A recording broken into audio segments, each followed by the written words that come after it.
United Way of Central Florida, as it's known today, was established in 1980. But before that, the organization began serving the greater Lakeland area in 1944, Winter Haven in 1958, and Bartow in 1966.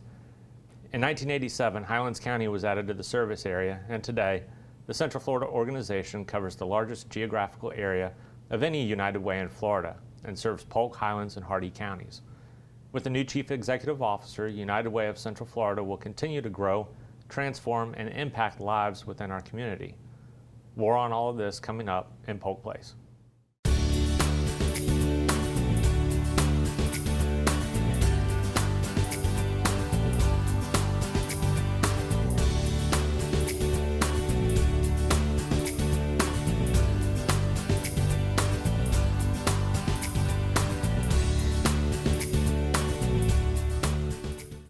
Welcome to Polk Place. I'm your host, Jeremy Morady, and with me today is Alan Turner, the new President and Chief Executive Officer for United Way of Central Florida. Welcome. Thank you for having me. I really appreciate it. Thanks for coming on. Been looking forward to having you come on here and talk a little bit about yourself and about the organization and kind of where you're going to be taking it, in your time here. Now, you've already been on the job a couple of months, is that right? Yeah, few days short of 2 months. All right. Well, how are things going so far? Things are going great. I've been spending most of that time on the road, out meeting with people, with donors, with agencies, with community leaders, with folks like yourself, finding out what they know about United Way, telling them a little bit about United Way, hopefully stuff they didn't know, and getting that out there, expanding our base, and trying to get people to follow us on social media. That's our big push. Well, is this your first time in Florida, or where do you originally come from? Well, I'm originally an Army brat, so born in Fort Meade, Maryland. This is my 36th home, but I call upstate New York home. Okay. And over the last 8 years, I've been with 2 other United Ways. I was a CEO with United Way West Tennessee, based out of Jackson, right in between Memphis and Nashville. We had 14 counties there. And then just a couple months ago, I was the CEO in Mobile, Alabama, the United Way of Southwest Alabama, and we covered 4 counties. Okay. Well, now up there, how different are things up there, both in Tennessee and Alabama, than they are from here? I think every community has their own unique identities, and I think that's fascinating. And growing up, I was able to see that, living from Fort Huachuca to Fort Drum, to being outside of NAS Jackson my first day in Florida in the 70s. And it's nice to have that community feel and the independent feel that everyone has. United Ways are all over the globe. There's 1,800 across the globe in 44 countries. In the United States, there's over 1,200 United Ways, and we're all independent. We're all locally governed. We have our own 501c3s, and our board that covers our 3-county service area here, this United Way is addressing the needs of the local community, just like every other United Way. So having that local identity and that local mission and local drive, it fits perfect into what United Way's mission is, which is serving the local needs. So having that independence and that local identity is really fascinating, moving from one community to the next, to see the different nuances. Well, I know, we talked a little bit earlier on your background, and you're a little bit of a political junkie, having a little bit of time. Can you tell us a little bit about that and kind of how that background, outside of the United Way realm, you think might help you in, coming into this role? Well, I really never set out to be involved in politics, but I wanted to follow my father's career in the Army. I grew up an Army brat. I wanted to go in as reserves during college. I went active duty and blew my knee out. So I started a career with the Boy Scouts, was that for 3 years in Vermont and in Gainesville, and ended up going back to New York after my father had a stroke. And we knew a lot of folks that were involved in politics, and I went to work for the New York State Assembly. And I ran the political campaigns for New York State Assembly members, worked on some congressional races. For 7 or 8 years, we were really behind the scenes. We called ourselves Oz. No one knew we existed, but we worked with those chief of staffs. Yeah, absolutely. Yeah. Writing shows like this for our members, writing their speeches, writing their mailers, and it really gets in your blood. And I mentioned earlier, a lot of people say, well, how's that help with United Way? And I always refer back, people made fun of Ronald Reagan and said, you're an actor, how can you be president? He used to say, I don't know how someone could be president without first being an actor.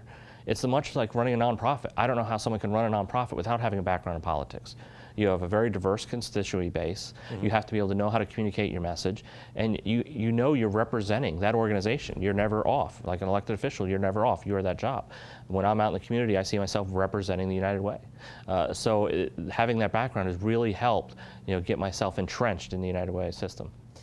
Well, you talked a little bit about, each United Way is different, and the focusing in on the local needs, and that's part of its specialty, and being separate groups that they can identify those particular needs. In the couple of months here, what types of needs have you identified that the folks here in Polk County, Highlands County, and Hardee County might need?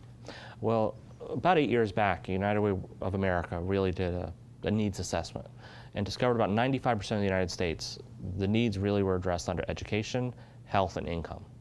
And the other United Ways looked at that, and even here, right in Central Florida, our local board and our local agencies and other community members really looked at that. Same issues: education, health, income levels, financial stability, but then also having a safety net. Do people have shelter? Do people have food? Between those 4 issues, those are the 4 primary issues. If we can make positive gains in that, it's like a domino falling. If you can fix something before it happens, you're going to keep other things from happening. A perfect example of something bad in the reverse: if you're renting and your lights get turned off because you didn't pay your electric bill, you're evicted. If you're evicted, you may turn to drugs, alcohol, violence, other issues. Your kids may be pulled out of school. You may lose your job because you're not getting your own. All those things happen because you didn't pay your utility bill. So it's little things like that we want to keep from happening. We want to make sure people have a steady job and the job training and financial stability. We want to make sure people are healthy so they're not missing school, they're not missing work. We want to make sure kids by 3rd grade are reading on reading level. Because if kids, by the time 3rd grade, if they're not reading on that reading level, they're going to be behind the rest of their education and have a higher likelihood of not graduating and have a higher likelihood of being incarcerated as an adult. If they make it that far as an adult, not being incarcerated as a juvenile. So that's a benchmark a lot of people look at. So we want to make sure we're helping those communities hit positive benchmarks instead of those negative benchmarks. Sure. Well, in helping those communities meet that, what are some of the things that, one, you guys already have in place? Because I know United Way does a great job in getting out of the community and helping folks. But also, what are some of the things that you'd like to bring that you don't see here, just quite yet? Well, we have a lot of great partners that are out there. We have over 65 partners that are doing wonderful jobs. We invest in 105 programs with them. But there's a lot of things people just don't know about that are already here. And a perfect example is 211. 211 is one of the best kept secrets throughout the United Way network. Congress gave that number to AIRS, the Information Referral Service, who partnered with United Way to administer or run or finance the 211 system. We do that for Central Florida. 211 is a health and human service referral hotline. People need help, they can dial 211. It's a toll-free number. Say, hi, my name is Alan, I'm in Bartow, I need help paying my utilities. My name's Alan, live in Bartow, my spouse, my friend, my neighbor has an addiction, has a problem, about to have the lights turned off, but not pay rent, whatever that need may be. They're like, okay, here's one resource, here's another resource, here's another. We will direct them to the right places to get the immediate help. And this is available that people don't know about, because when you have issues, you don't know where to turn in the yellow pages. You don't know what those services cost. There's a lot of companies out there that will charge you a lot for that. But there's free services out there that people don't know about. We want to make sure we direct them and direct them to programs that we fund. It may be a government program. It may be a program we have nothing to do with, but we know it can help them. So we'll direct them to those programs. During tax times, we're part of a coalition in Central Florida. We provide free tax service. It's called VITA, the Volunteer Income Tax Assistance. We're partnered with the IRS. We have volunteers who are trained that'll do their taxes for free. If you have a household income under $60,000, we have sites throughout Central Florida. We have a free website people can go to do their taxes. They don't have to go pay $100, $200. They can do it. We have assistance. There's an 800 number, call. Someone will help you walk you through it. There's a lot of programs that are out there and a lot of help that's available that people just don't know about. And that's what we really have to get the message out about. How do you expect to get the message out? Well, my background, we were talking about this earlier, social media is the new way to communicate. That's one of the best ways we can do it. Encourage people to follow us on Twitter at UWCF. People go to our Facebook, but a lot of times people who need that help don't have internet access. Sure. So that people say social media is great, but if you can't keep the lights on, how do you have a smartphone? Well, we're also going to be doing it by talking to different groups. Hopefully people watching this show right now will have learned something they didn't know. We want to look at different ways of marketing it, whether it's with the transportation system, possibly in the buses or on the benches, letting people know about 211, letting people know about us, getting free advertisement, getting posters out in break rooms of people who are running workplace campaigns. Because the people who are working at Publix or Mosaic or Geico, they may not need it, but they may know someone who they can then let know about the services that are available. Just if people could just share 211 with a friend, and if everyone did that, it's like one little tiny bubble. Everyone has their own bubble, their own circle of influence. But if you ever look at a bathtub, you never see one bubble. You just see the mound of white.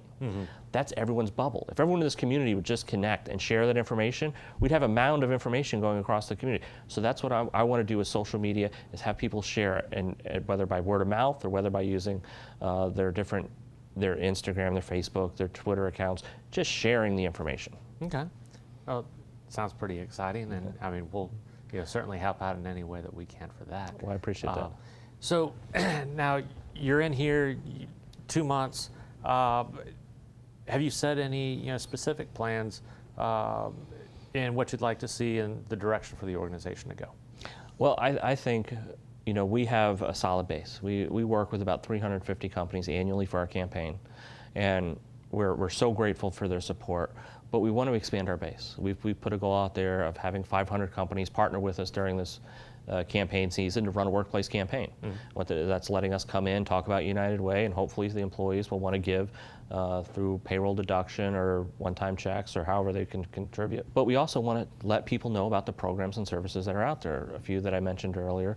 But letting people know, United Way is not into it to see how big of a bag of money we can have tucked in the safe or in the bank. It's where we're investing that money. We want to use more of that money into local programs and services. So the more money we raise is great, but it's what are the programs we're investing in? Because a lot of people still have the old adage, United Way just gives the money and gives it to their favorite partners anymore. That's not the case. That's not what United Way does. United Way is investing this money back into the community in very specific programs and services. If you hear about an agency and a program that's receiving United Way funding, that agency's been vetted, meaning we've had volunteers go visit it, look at their financials, look at their bylaws, look at their tax forms. We know that they're a financially sound organization that if we give them money, they're going to use it for that purpose. Then the programs and services that we decide to invest in, those programs have been vetted. Not only are they proven to be a good program, but they're getting results. They have to go through the whole logic model of what are the inputs, the outputs, the outcomes, the indicators, and then what kind of impact are they making in the community. Then once they go through all that, then they'll receive investment through the United Way. Okay. So the old community chest where the United Way was the fundraiser and then just gave it out to the nonprofits, that model's gone. We are now investing in local programs and services that are helping our local community right here in Central Florida. The money we raised in these counties stays in these counties. It is locally invested with a local governing body and then local volunteers that decide where to invest that in. Well, it sounds wonderful. Well, thank you so much for coming on. We sure do appreciate you having you here. I appreciate the time. United Way of Central Florida understands local needs and drives sustainable change to build better lives and stronger communities. The group provides solutions in the areas of education, income, and health because these are the building blocks for a good quality of life. They also bring people and organizations together from all across the local community, people with the passion, expertise, and resources to get things done.